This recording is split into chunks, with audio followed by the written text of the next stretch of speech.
Hey, Dean, back to your performance. So today I decided to keep working on the damn phone on the C5. So I started out. I took the X pipe out. I just had to disconnect the two back flanges there um, from like the over the axle pipes. Then I took the big insulation pad off the tunnel, and then I got the plate off to expose everything up inside. And what I found is I kind of forgot. This is a Corvette. So right here on this stud was the Corvette Regulator, which has like a built-in return, or yeah, it's a filter, but it has a built-in return regulator that returns the fuel. And then this side here is going up to the engine. This is your feed, this is your return. And I forgot about those. So I don't have to pull those fuel lines out, because one is actually for this guy here, the like Evap Purge solenoid. So that gets connected to this port on the intake, and then to the small line at the firewall. And then what I'm going to do is take the original feed line, which is like a 3/8 here. I'm going to leave it in there, and it runs all the way up. And then it's got like a small piece of braided, which I'll probably get rid of that. And then I'll connect it to the return off the regulator, which this was the other thing I did, was I had to make these brackets to mount the rails. These rails came with brackets that said LS2, LS3, but they didn't quite line up. So I just made some brackets. I got to get new screws. They'll be here tomorrow. Screws and nuts. Get those four changed out with some nuts, and they're done. Tighten them down, and the rails are all done. Then I used the nice Allen plug on one side. I got a -8 feed here. I have the other fitting coming for this side for a -8, because I'm going to do a Y. So, and split it. And then I got the return on this side, and I put a gauge adapter in there, but I don't think we need the gauge adapter, because he had this setup on there, and it's got the Hobbs switch for the methanol kit.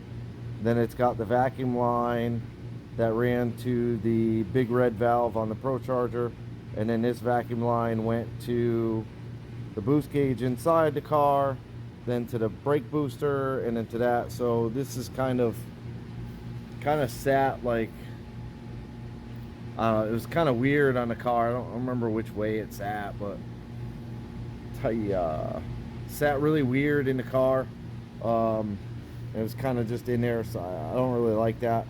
So we're gonna change that and run the brake booster like right off of this. That had to be how it was. Yeah, that's how it was. Come on. It was like this, and it went to the brake booster. So I'll end up probably taking this hose and swapping it out to go to the brake booster, or just do like a double barb, connect that, and almost dropped it, and connect the 90 piece back to that tube, and then go into the brake booster. We'll have to see once I get the intake on. I took the throttle body off, and there was like a ton of pieces of piston in there. So I got that all washed out, cleaned up, and then I was looking at mounting the regulator, and I was kind of like firewall, under the car, 18 different ideas. And then I know, he's not using the cable bracket for like a drive-by cable style. So I kind of held the regulator there, and I was like, well, it's kind of perfect. I know a lot of guys run them right off of the rail, and it makes it a little easier to connect because you just put this. But when I held it here on the rail, it sits out to where like that front fitting's way out here. So I didn't really want to do that, so I kept it here. And then I also pulled the rubber cap that was off this port. I drilled it, tapped it, and put like a push lock 90 in there. Dirty fittings. And then went up to a T that now goes to the boost reference side of the regulator. I have this fitting coming, which is like a 10 ORB to 6, and then the return is on the bottom, so I'll run the return probably under the intake. I'll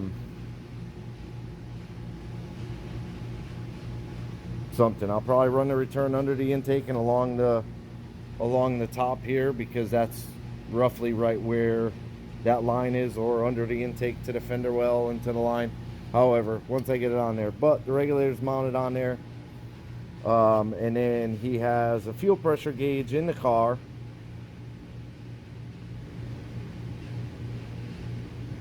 which was off of his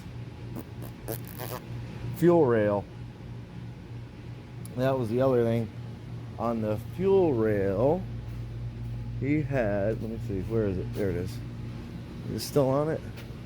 Yeah, so there was this piece here, which is like the pressure port that you put like a fuel pressure gauge on to a 1/4 inch MPT.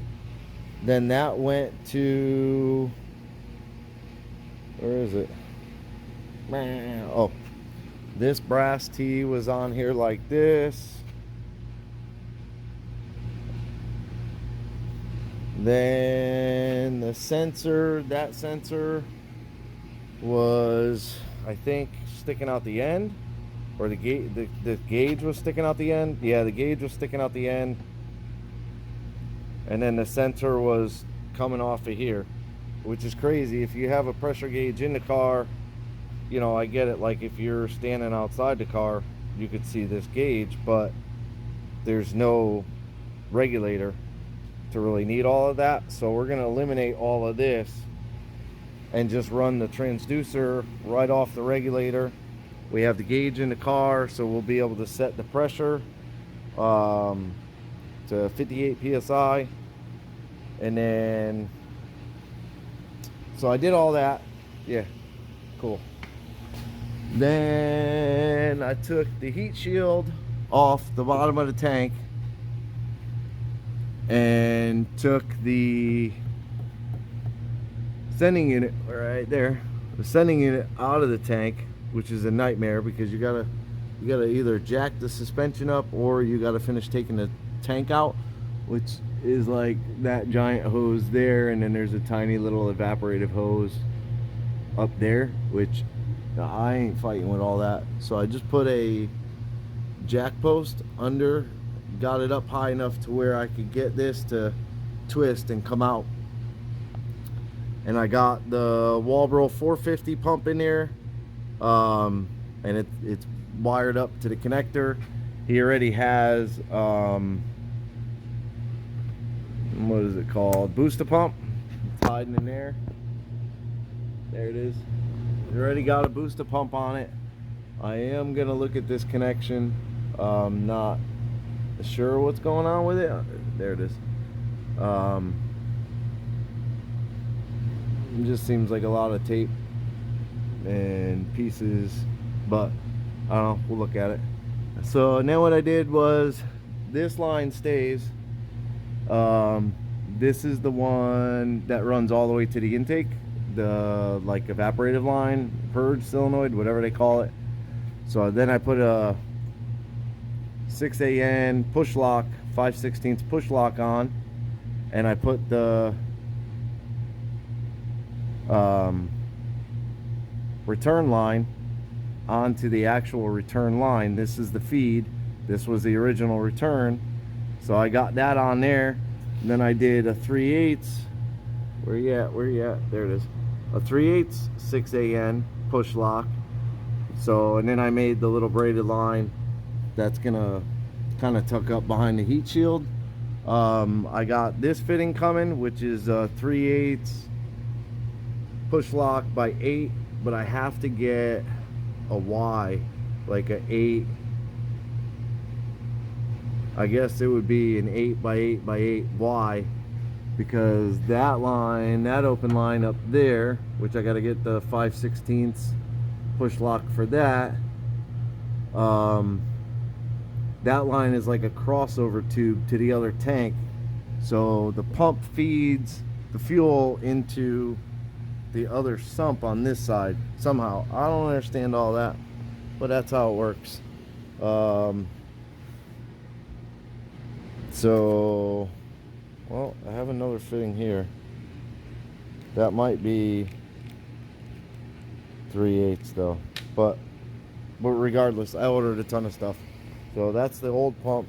It was a Walbro 255, and then it has kind of a pressure release on it, which I'm not a big fan of it.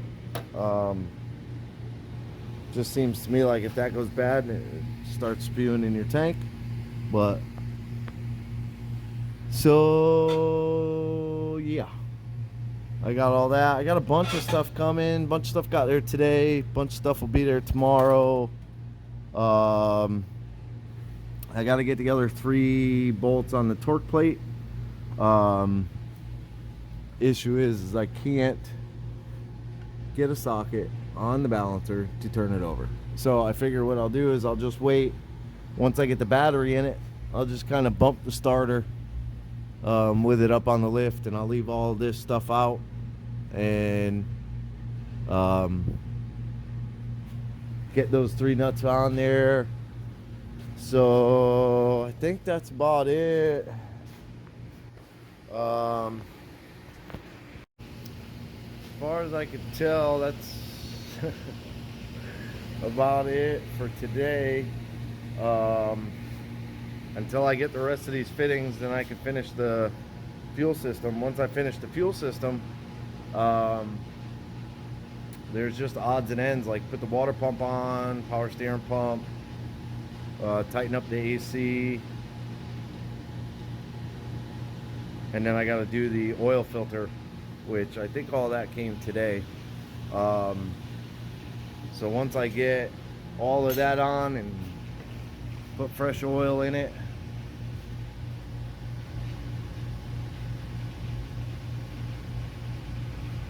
yeah, once I get all that done. So I mean, this should be really close. Today is, oh, it won't let me see what day today is. I believe today is Thursday. Today is Thursday. So should be pretty close Friday. If I can get all the fittings here for the fuel, it should be really close Friday. Saturday. Sorry. Should be pretty close Saturday to first startup. Yep, should be. I also got, I'm not gonna flip the camera, but all the injectors in, they're, where are they? Daggone it. They're Snake Eater 1500s. Maybe. Yeah, you can kind of see it.